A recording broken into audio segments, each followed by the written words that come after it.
as you guys all know, in the news recently, and in fact on CNN for roughly 13,213 hours, was the whole Carnival cruise ship fiasco, where there was some engine issues, the ship stalled, and it needed to be dragged to shore going 1 mile per hour.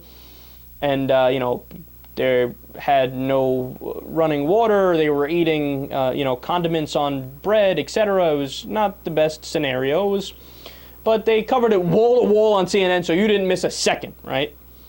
Well, it turns out that Carnival Cruise pays no taxes.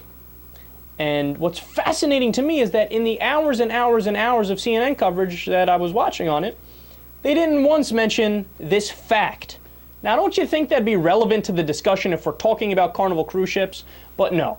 So over the last 5 years, the company has paid total corporate taxes, federal, state, local, and foreign, equal to only 1.1% on its cumulative $11.3 billion in profits.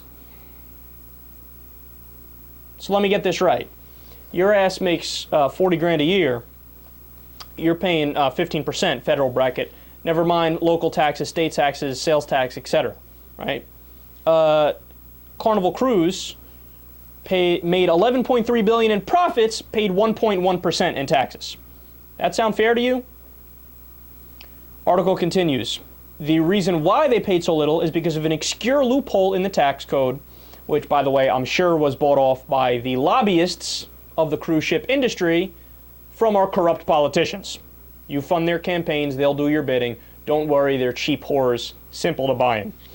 So between 2008 and 2011, 26 major corporations in the U.S. managed to pay no income tax, despite making $205 billion in pre-tax profits. See, this is what I mean when I say we have two different tax systems. One for you, and then one for the elite, who have bought the system and rigged it in their favor because they've bribed the politicians. Companies also have, a lot of companies have what's called a negative income tax. Pepco, General Electric, DuPont, Verizon, Boeing, Wells Fargo, and Honeywell are some examples of that. That's from a Citizens for Tax Justice study where they found of 280 randomly picked wealthy corporations, 78 of them had a negative income tax. So that's just a fancy way of saying not only do they not pay taxes, they get subsidies from the American taxpayer, from us, the middle class and the poor, because we're the suckers that are paying them. So oftentimes what you hear from the Republicans on this particular issue is, oh, you don't understand, you dirty libs. We have such a high confiscatory tax rate. They always use a big word to try to make you think that they're smart, but they're not. They have no idea what they're talking about. Oh, confiscatory tax rate. Oh, it's a bad business climate, right?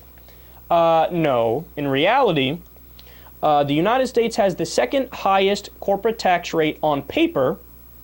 The effective corporate tax rate, which is the only thing that matters because that's what they actually pay, is the second lowest in the industrialized world. The only one lower is in Iceland. So yet another example of how corporations and big business are screwing over you and I, the middle class and lower class workers, and the overwhelming majority of the American people.